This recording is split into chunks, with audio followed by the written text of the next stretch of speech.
Good Thursday afternoon. I'm Charity Menifee, Director of Communicable and Environmental Disease and Emergency Preparedness here at Knox County Health Department.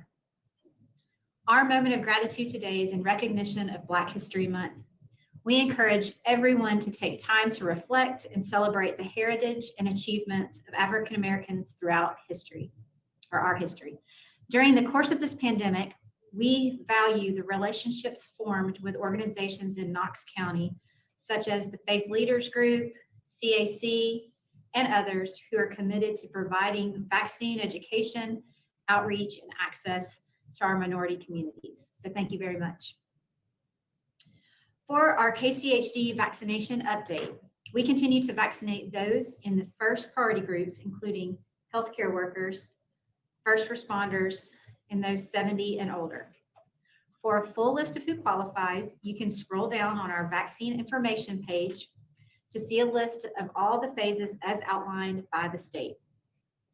As we said on Tuesday, we will update the vaccination data on this webpage tomorrow, and will continue to make those updates every Tuesday and Friday. This week, we continue to provide second dose vaccines to those who received their first dose through Kchd at the beginning of January. Next week, we will be working to provide second doses to those living in congregate settings with developmental or intellectual disabilities. This is a priority group as identified by the state and is one that public health is responsible for vaccinating.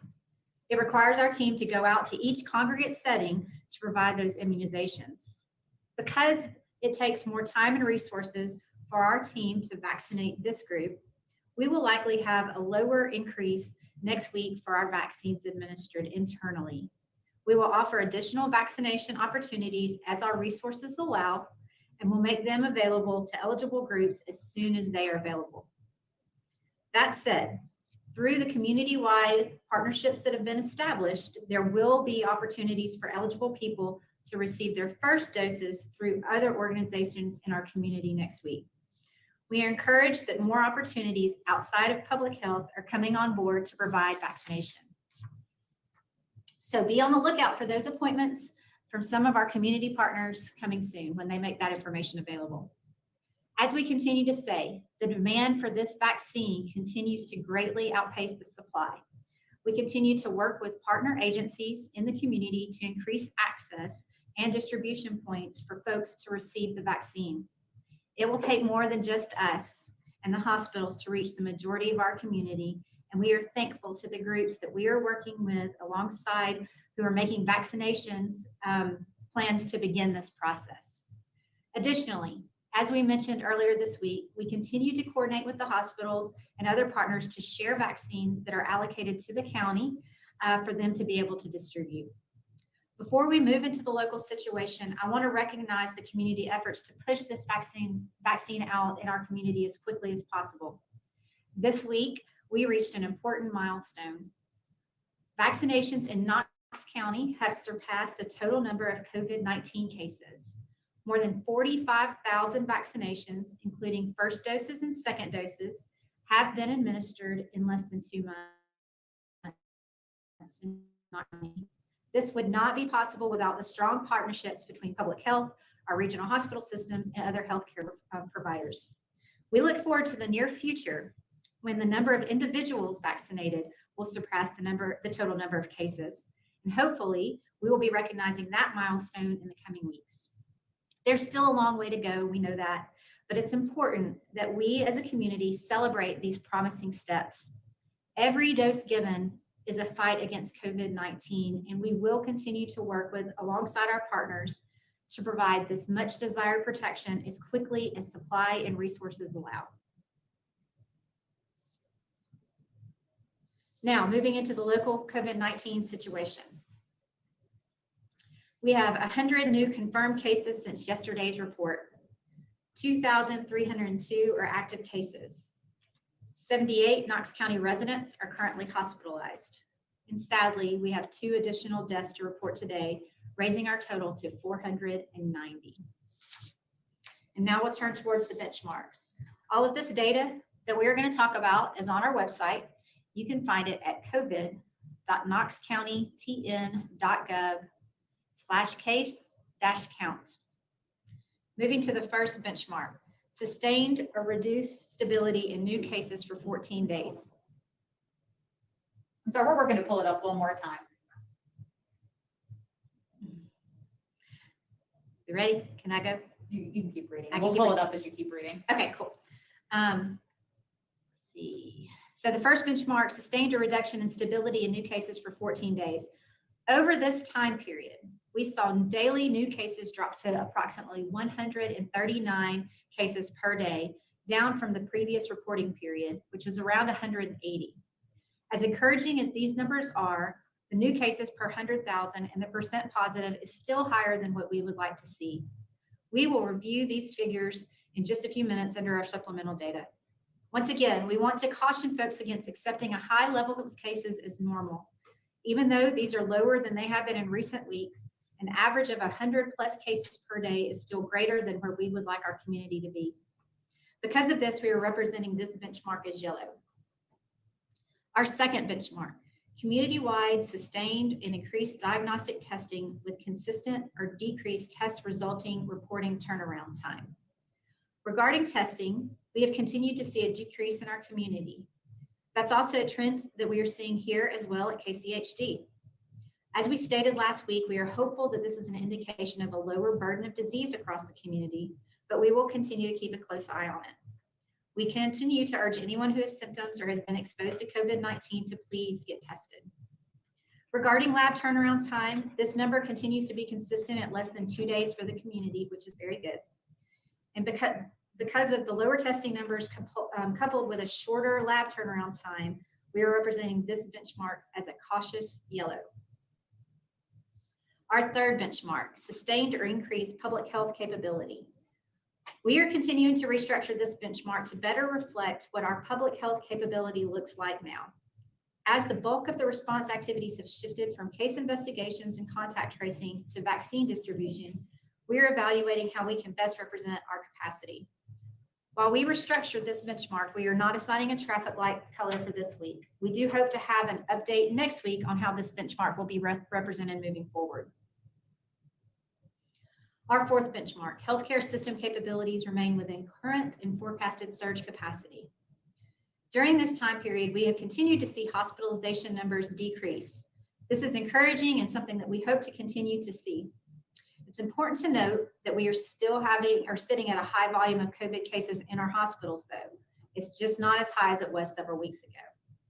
After speaking with our hospital partners, they have recommended that the benchmark be represented as a stable yellow. As always, the hospital systems continue to meet routinely, work together to ensure that no hospital is impacted disproportionately, and plan the response together to best serve this community. The decisions regarding how to classify this benchmark are made in concert with our hospital partners, as well as taking all of the data into consideration. Our fifth benchmark, sustained or decreased COVID-19 related death rate for identified positive or probable cases. During this time period, we have seen 56 deaths associated with COVID-19, which is down from last week, but as a whole, more deaths due to COVID were reported in January compared to any other month. The information available leads us to represent this benchmark red. As we have said before, deaths tend to lag behind hospitalizations, which lag behind cases. We are hopeful that with the decrease in cases and hospitalizations that we will soon see the number of deaths decrease as well.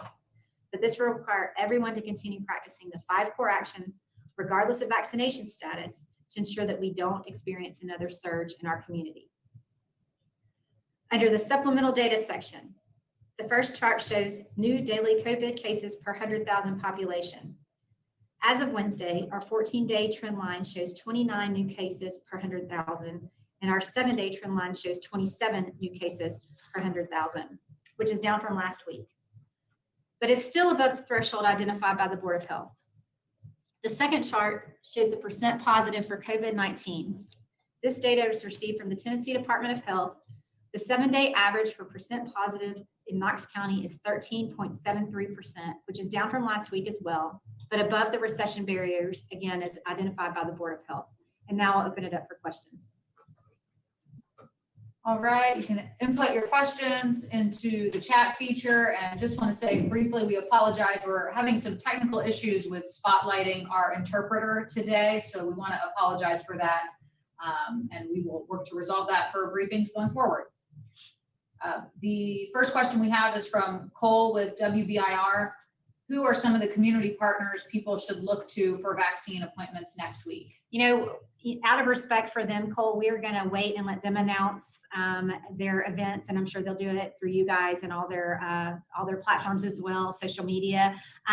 We know, and I think you guys know this as well, as if we name anybody, their phones are going to blow up immediately, and we want to make sure they're ready to handle the volume for anything that's coming their way. So we'll let them announce their vaccine clinics for next week.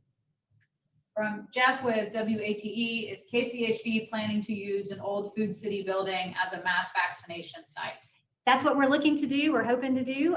We need a place that we can have consistently. When you look at all the logistics that come into scheduling first doses and second doses, especially when we don't always know which type of vaccine we're getting from week to week and what the time frame is between those.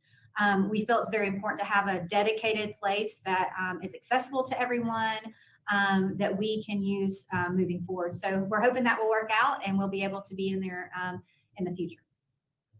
From Brian Hornback, what is the current schedule for the Board of Health meetings? Every 2 weeks, and when is the next one? They're every 2 weeks, and the next one will be next Wednesday at February 10th. Thank you. I was getting the actual date at 5 p.m.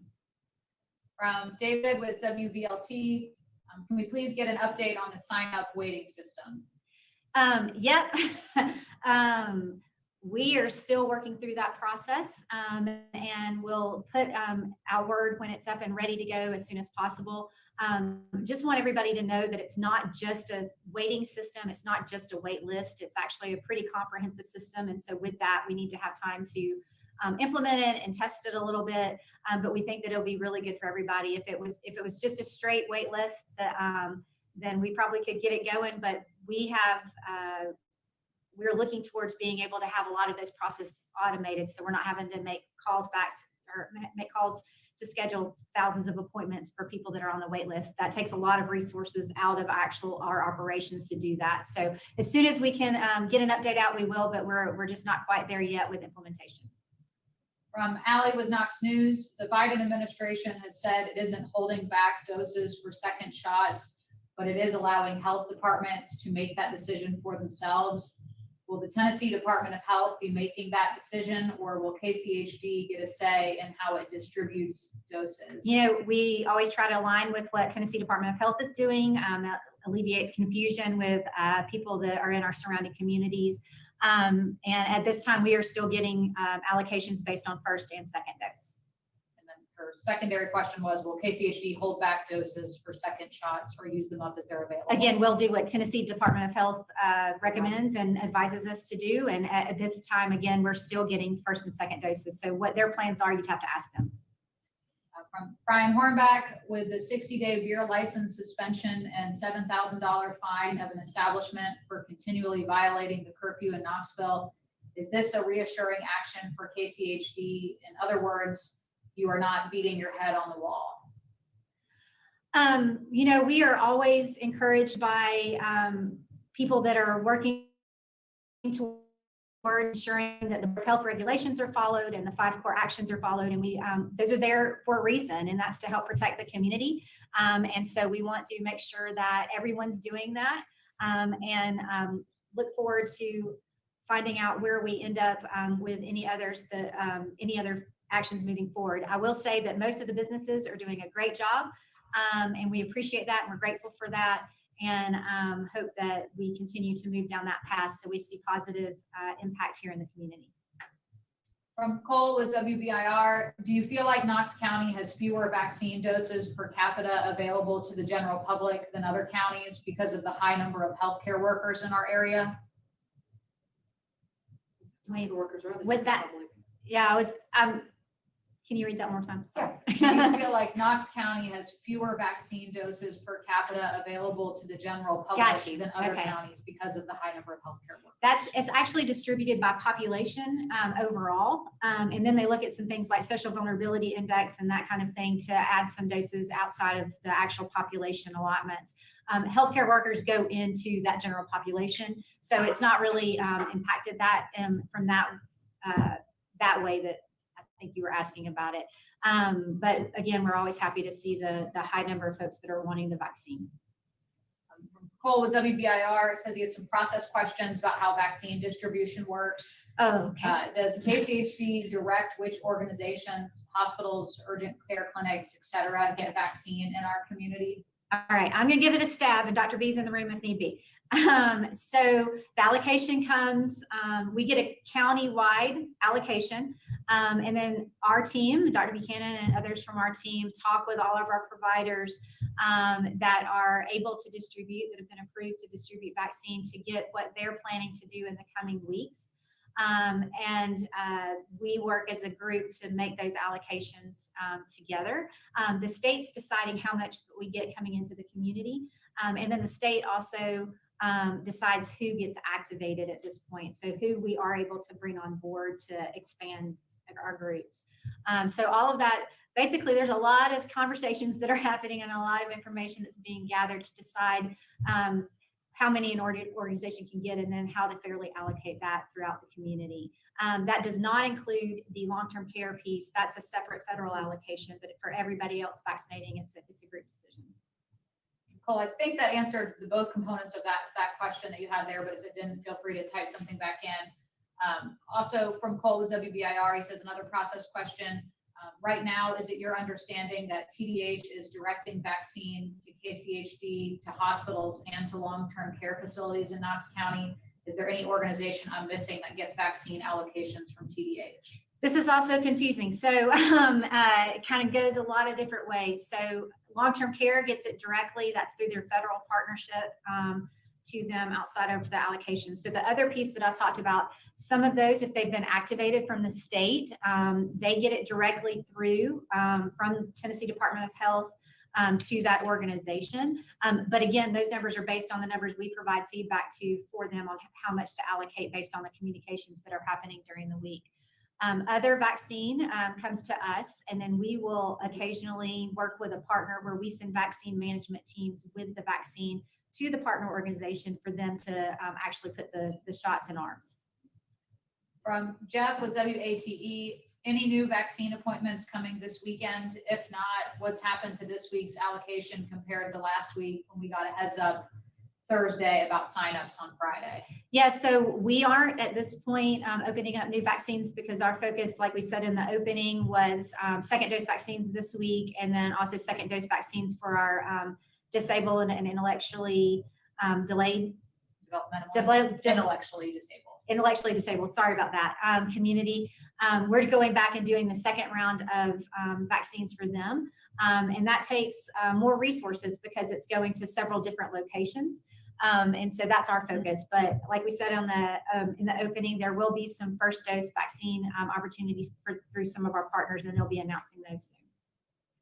From Cole with WBIR, do you think it's fair for some of the health systems / hospitals in our community to only be giving vaccine to people who are already their customers?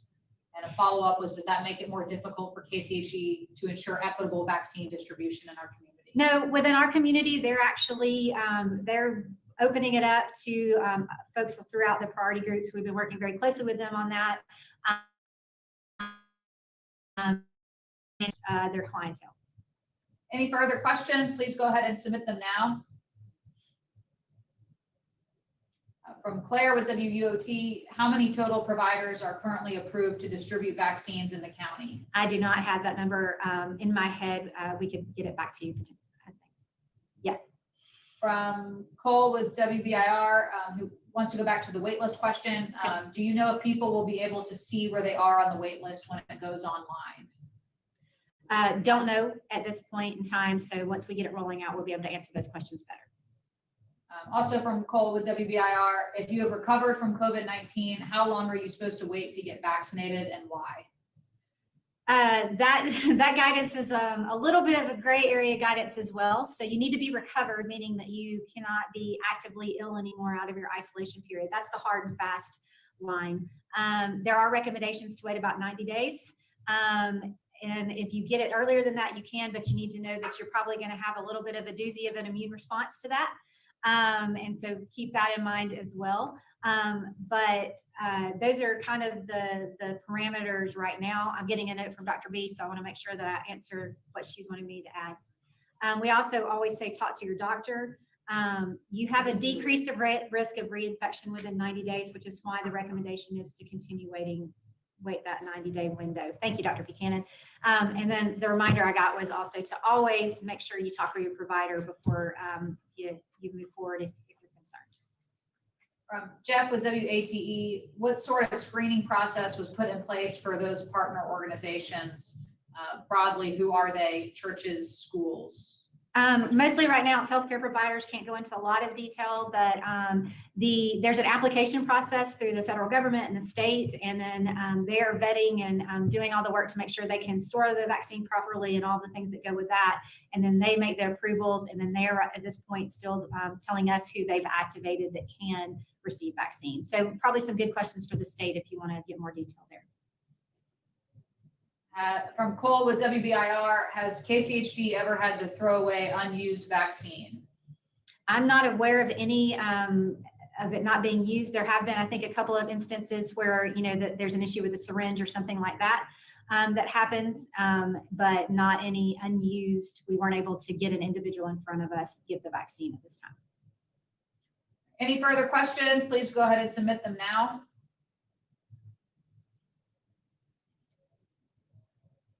All right, I'm not seeing any other questions come in. Oh, one just came in.